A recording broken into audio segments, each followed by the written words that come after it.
و یو جنۍ سم ډېر میک اپ کړی و که نه او واده یې تللی وه. چا ترې تپوس وکړو چې ستا د دې دومره سپین رنګ څه راز دی؟ هغه جنۍ ورته په جواب کې وایي زه 15 وخته مونځ کوم، دا ځکه. شاته نه ورله یو ښځې اواز ورکړو وایي بچې لږ تهجد ورسره شروع کړه چې دا سټ دې هم سپین شي.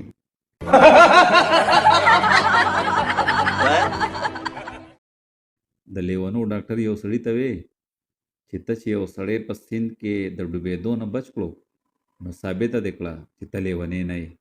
خو افسوس چې کوم سړی تا د ډوبېدو نه بچ کړی و هغه چا پرون د تار نه راځوړند کړی و او مړ شو. لیوني ډاکټر ته ویل دا څه وایې؟ هغه خو ما وچېدو دپاره ځوړند کړی و.